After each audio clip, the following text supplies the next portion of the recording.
Assalamualaikum warahmatullahi wabarakatuh. Kami kelompok 2 akan mempresentasikan perkembangan pendidikan pada zaman Yunani dan Romawi kuno. Sebelum kami memulai presentasi, saya akan memperkenalkan nama kelompok 2. Saya sendiri, Nuni Triayuni Kumalasari, dengan NIM 2020-33268. Berikutnya, Sinta Distantia dengan NIM 2020-33269. Berikutnya, Wahidatun Nisa Umasyitoh dengan NIM 2020-33278. Berikutnya, Muhammad Effendi Yusuf dengan NIM 2020-33292. Baik, saya akan membahas perkembangan pendidikan Yunani kuno. Yunani kuno terbagi menjadi 2 negara, yaitu Sparta dan Athena. Penduduk Sparta disebut bangsa Doria, sedangkan penduduk Athena disebut dengan bangsa Ionia.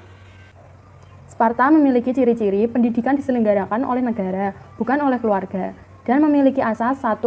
Anak adalah milik negara. 2. Tujuan pendidikan adalah untuk membentuk serdadu-serdadu pembela negara serta warga negara. Pada pelaksanaan pendidikannya, anak-anak dibiasakan menahan lapar, tidur di atas bantal rumput, dan pada saat musim dingin, mereka hanya memakai mantel. Kemudian Athena, dengan ciri-ciri negara hanya mengawasi saja. Yang mendidik adalah pihak keluarga dan sekolah. Mata pelajaran terbagi atas gimnastik atau jasmani dan muzis atau rohani. Kemudian perkembangan pendidikan zaman Romawi kuno.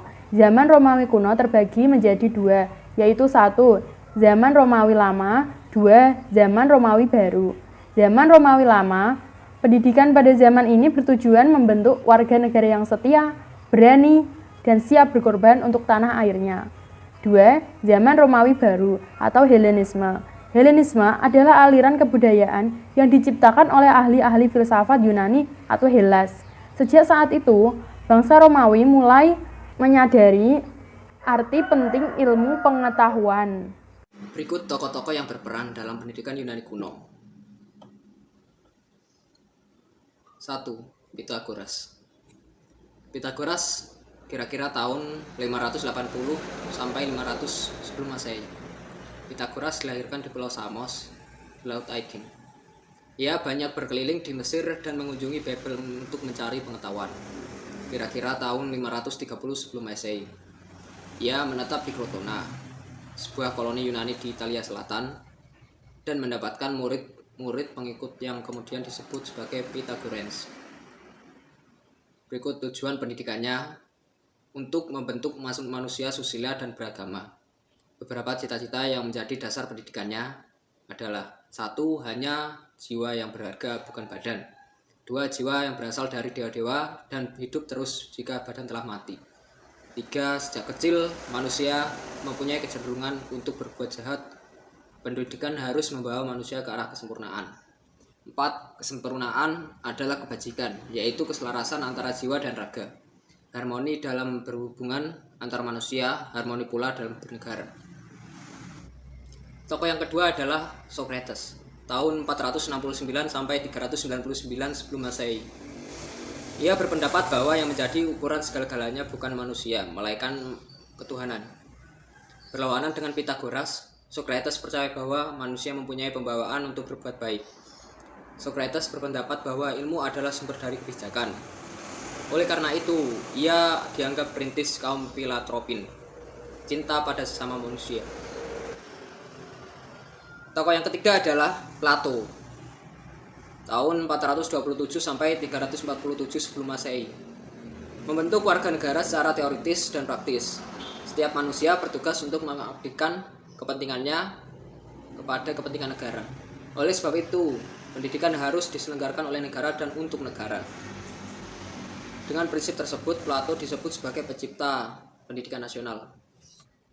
Aristoteles, tahun 384 sampai 322 sebelum Masehi.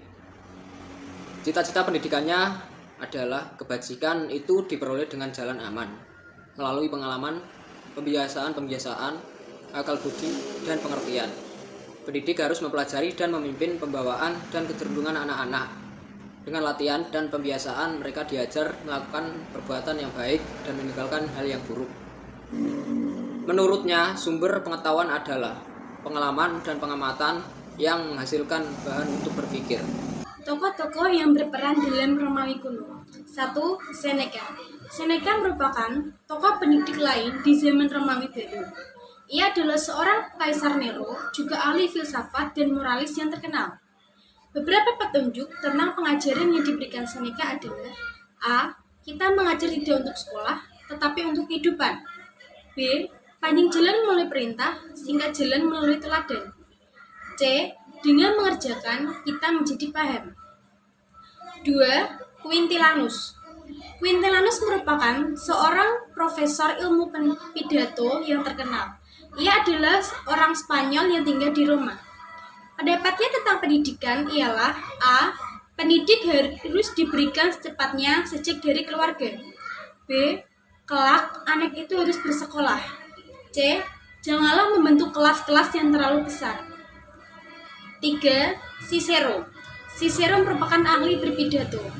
Menurut Cicero, sekolah menengah atau gramatika untuk melatih pemuda-pemuda belajar gramatika atau tata bahasa, mengarang, membaca buku sesuai daftar yang dibuat oleh gurunya, latihan-latihan hafalan pidato, musik untuk belajar intonasi suara, ilmu pasti untuk belajar menyusun bukti, pendidikan jasmani untuk belajar mengendalikan gerakan badan pada waktu berpidato, sehingga gerakan badan atau body language dapat meyakinkan orang yang mendengarkan pidatonya.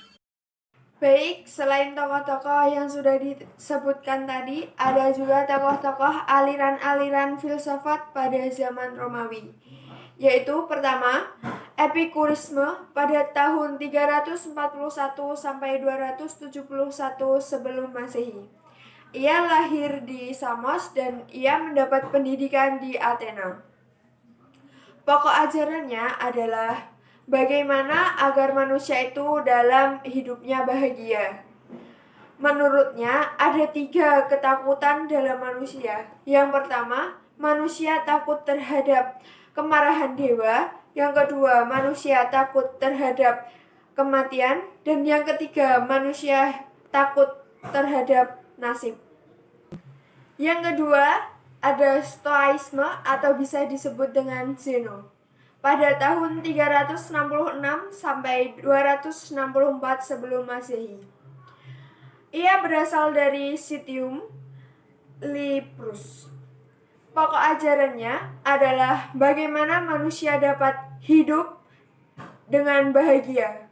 Untuk mencapai kebahagiaan tersebut, manusia harus harmoni terhadap dunia alam dan harmoni terhadap dirinya sendiri.